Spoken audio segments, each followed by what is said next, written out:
Muy buenas tardes y bienvenidos a El Mundo Ahora de France 24. Yo soy Elena Lozano y todo lo que verá a continuación es noticia. Iniciamos. A 3 días del terremoto de magnitud 7,4 que azotó a Colombia, los muertos por el desastre natural aumentaron a 273.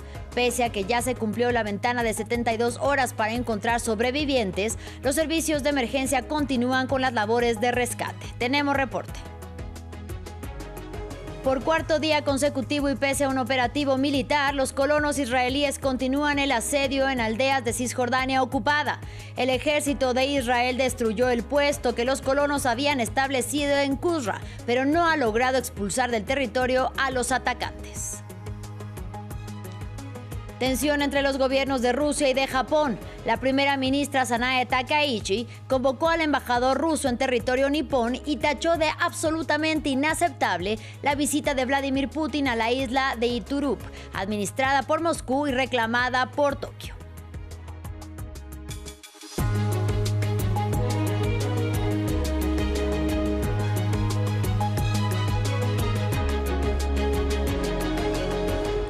Iniciamos en Colombia. Este jueves ya se superaron las 72 horas desde que el terremoto de magnitud 7,4 azotó al país sudamericano y que cobró la vida de al menos 273 personas. Sin embargo, las esperanzas de encontrar a seres con vida entre los escombros se mantienen latentes y las labores de rescate continúan en las ciudades más afectadas, como por ejemplo Cali. Ahí está nuestra enviada especial, María Clara Calle. María Clara, muy buenas tardes. Tras cumplirse la ventana de las 72 horas, ventana en la que se tiene mayores posibilidades de encontrar personas con vida, ¿qué viene ahora? Adelante.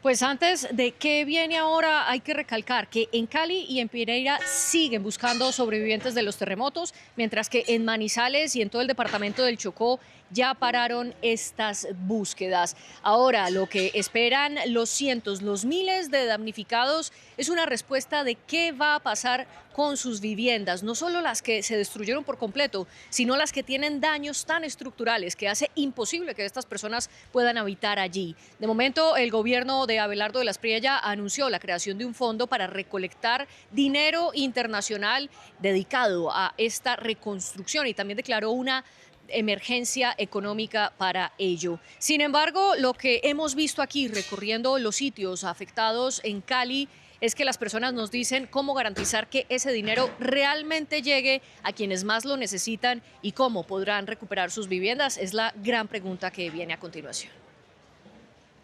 María Clara, las autoridades de emergencia acaban de actualizar la situación a nivel nacional. ¿Qué pasa en el departamento del Valle del Cauca donde te encuentras? Si bien nos hemos centrado mucho en las situaciones de las ciudades capitales, hay que recordar y hacer mucho énfasis en que hay decenas de municipios severamente afectados, no solo en el Valle del Cauca, en el departamento donde estamos, sino en toda la costa pacífica colombiana.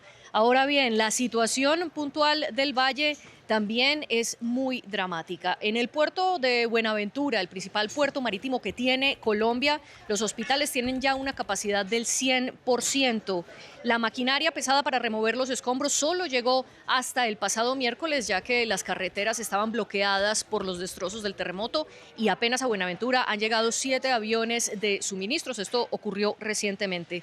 En los municipios cercanos a Cali, la capital, esto es en Tuluá y en Palmira, en los centros de medicina legal, están recibiendo a los cuerpos de las personas que fallecieron por el terremoto en Cali.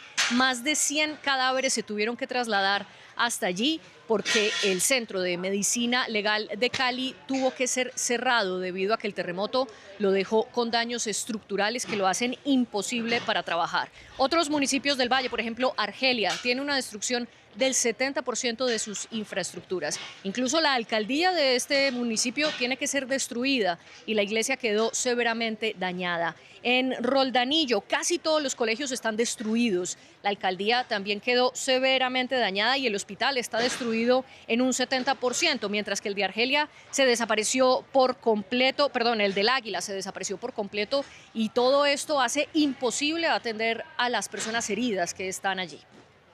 María Clara, ahora mismo estás en un punto de recolección y de distribución de ayuda humanitaria. Cuéntenos cómo avanzan estas labores, claro, no sin antes decir que la solidaridad tanto en territorio colombiano, pero también a nivel internacional, es la que ha logrado sacar a flote a Colombia después de la tragedia.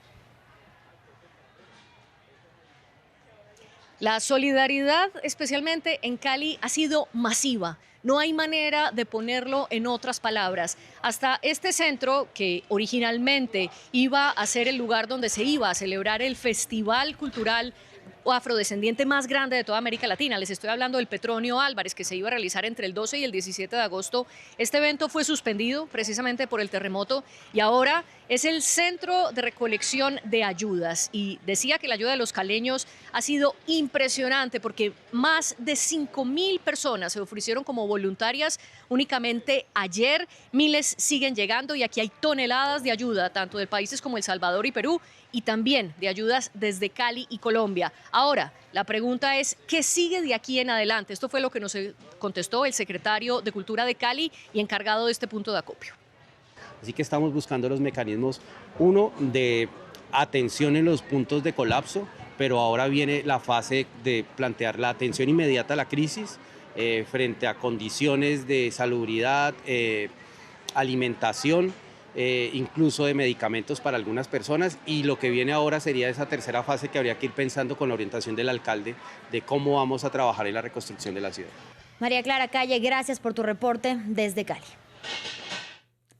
El departamento del Chocó, epicentro del terremoto, históricamente ha sido también epicentro de la pobreza y del olvido de las autoridades. Ahí la fuerza del sismo agravó aún más la crisis humanitaria. Y para hablar sobre este tema, saludo con mucho gusto a Luis Gilberto Murillo Urrutia, quien es ex canciller colombiano y ex gobernador del departamento del Chocó. Gracias y bienvenido a France 24.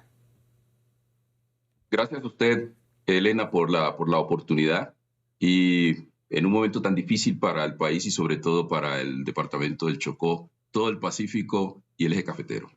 Así es, señor Murillo, la Defensoría del Pueblo advirtió sobre una falta de un censo en la ciudad de Quibdó y quizá en todo el departamento del Chocó. ¿Esto cómo afecta en estos momentos la atención a la emergencia?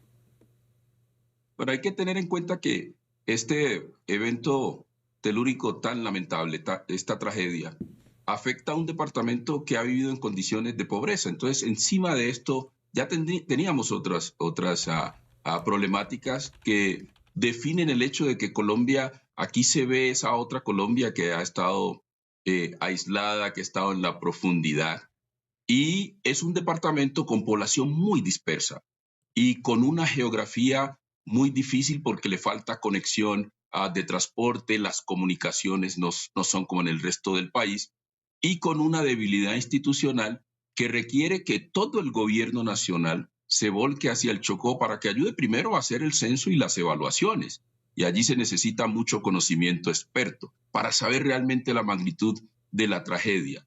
Y segundo, poder responder a la emergencia como tal. La buena noticia es que ya no hay desaparecidos, que no tenemos personas en el Chocó bajo los escombros, pero sí hay que responder a las necesidades hospitalarias para poder garantizar la salud de las personas. Se requiere seguir haciendo donaciones, sobre todo de medicamentos, pero también que la gente que no está en sus casas pueda tener un sitio donde estar, es decir, se necesitan colchonetas, se necesitan frazadas, se necesitan sábanas, kit de aseos, pero también carpas para que la gente pueda estar en condiciones más o menos aceptables mientras se supera la emergencia. Justamente necesidades que ya existían previo a la tragedia. Dicho esto, sin un censo actualizado preliminarmente, ¿cuál es la dimensión de la ayuda que se necesita en este departamento?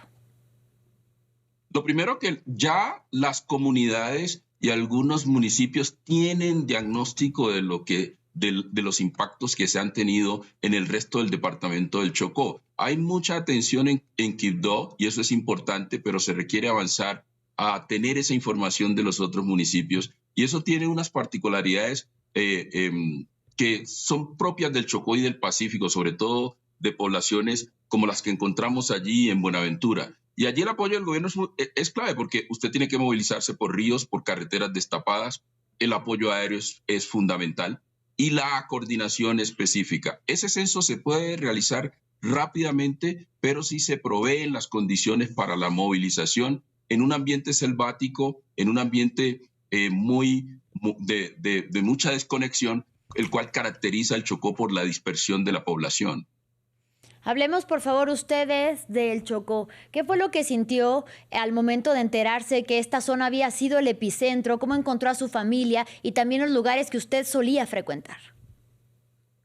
Bueno, en primer lugar, yo estaba en Cali porque estaba precisamente en la víspera del Festival Petronio Álvarez, que es el festival más importante de la población afrodescendiente en Colombia y en América Latina. Y en Cali, obviamente, en un quinto piso, y tuve que ayudar a muchas personas a salir a buscar la escalera de emergencia, pero después hacer el inventario de dónde estaban mis familiares. No había comunicación. Afortunadamente, 24 horas después, hacia el final del día, pudimos lograr la comunicación a través de un teléfono satelital que había en uno de los municipios y donde me pude enterar que mi familia estaba bien, pero habían tenido daños materiales, tanto en el Chocó, donde se localiza mi familia en la zona del San Juan, como en Buenaventura.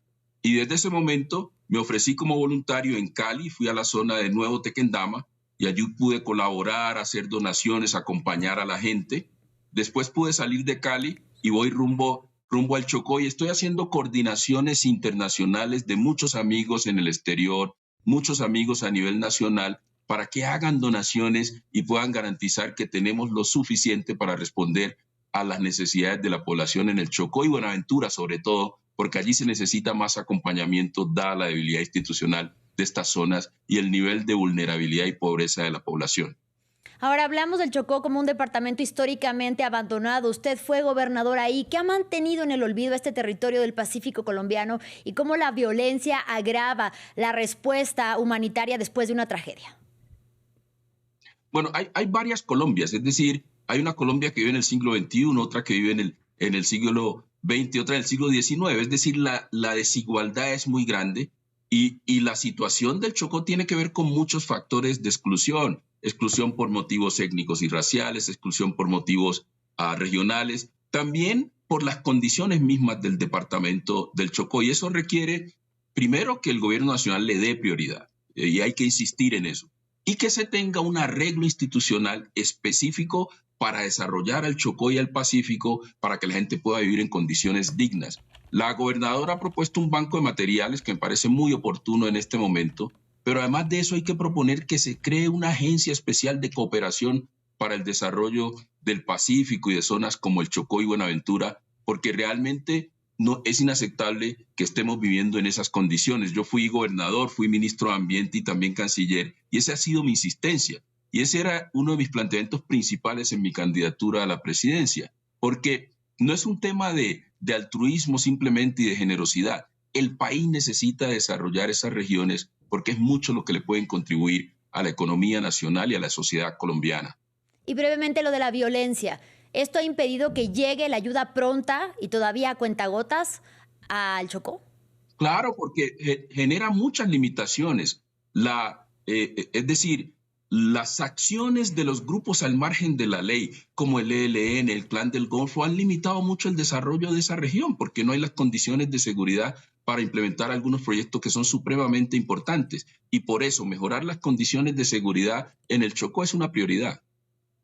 Le agradecemos enormemente que nos dé su tiempo, Luis Gilberto Murillo, ex canciller y ex gobernador también del Chocó. Gracias por haber estado con nosotros en France 24 y hasta una próxima. Muchas gracias, Elena. En otro orden de ideas, por cuarto día consecutivo y pese a un operativo militar en curso, los colonos israelíes continúan el asedio en aldeas de Cisjordania ocupada. El ejército de Israel destruyó el puesto que los colonos habían establecido en Qusra y la declaró como zona militar cerrada, pero no han logrado expulsar del territorio a los atacantes que saquean, agreden y matan a los residentes. En un giro que sorprende, el embajador de Estados Unidos, país aliado de Tel Aviv, calificó de terroristas a los colonos que se mantienen en la zona. Ampliamos a continuación. Un pueblo palestino rodeado por colonos israelíes que intentan bloquear el acceso a varias casas palestinas. Los soldados israelíes que llegaron para desalojarlos parecen impotentes. Hace 5 días, decenas de colonos, calificados de extremistas por el gobierno israelí, se instalaron en la aldea e impiden el envío de provisiones.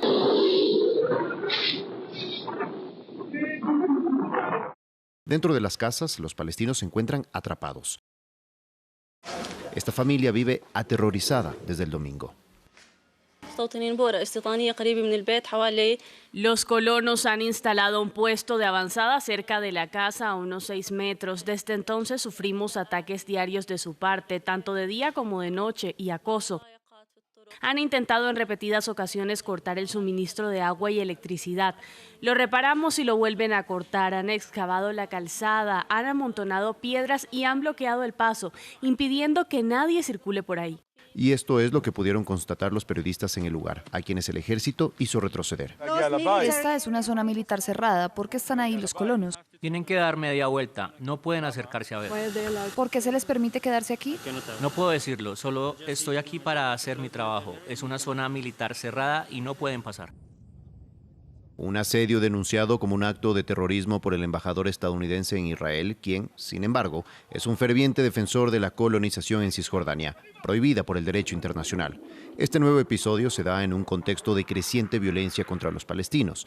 Desde el ataque de Hamas, el 7 de octubre de 2023, los ataques perpetrados por colonos israelíes se han intensificado de manera considerable. Las incursiones y agresiones se multiplican casi a diario contra las aldeas palestinas. Según las Naciones Unidas, esta violencia ha aumentado un 130% desde 2023. 1.122 palestinos han sido asesinados en Cisjordania por soldados o colonos. Y finalizamos con la más reciente tensión desatada entre los gobiernos de Rusia y de Japón. La primera ministra japonesa Sanae Takaichi convocó en protesta al embajador ruso en territorio nipón y tachó de absolutamente inaceptable la visita del presidente ruso Vladimir Putin a la isla de Iturup, territorio ubicado en el archipiélago de las Kuriles, que es administrado por Moscú y reclamado por Tokio. En respuesta, el Kremlin reivindicó lo que denominó como derecho indiscutible de Rusia sobre la pertenencia de las islas en el Océano Pacífico. Aquí los detalles. Se trata de la primera visita de un presidente ruso a las Islas Kuriles desde 2010. Vladimir Putin habló brevemente con los lugareños y visitó un hospital, una escuela y una planta de procesamiento de pescado. Esto fue más que suficiente para desatar la indignación de Japón. Y es que Tokio también reclama la cadena de islas del Pacífico controladas por Rusia. La primera ministra Sanae Takaichi afirmó que Japón protestó enérgicamente por la visita. Los territorios del norte son una parte inherente del territorio japonés, tanto desde el punto de vista histórico como según el derecho internacional. Esto ofende los sentimientos del pueblo japonés y es absolutamente inaceptable. La Unión Soviética se apoderó del archipiélago situado estratégicamente al norte de Hokkaido en los últimos días de la Segunda Guerra Mundial. Deportó a la población de las islas y ha mantenido allí una presencia militar desde entonces.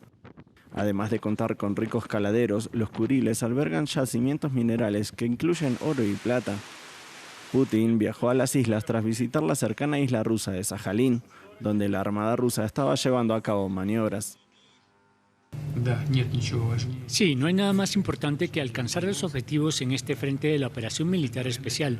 Ustedes también están en primera línea porque hay que mantener la preparación para el combate de las Fuerzas Armadas y la Armada para proteger el territorio ruso. Las relaciones entre Rusia y Japón se han deteriorado desde la invasión a gran escala de Ucrania por parte de Moscú en 2022.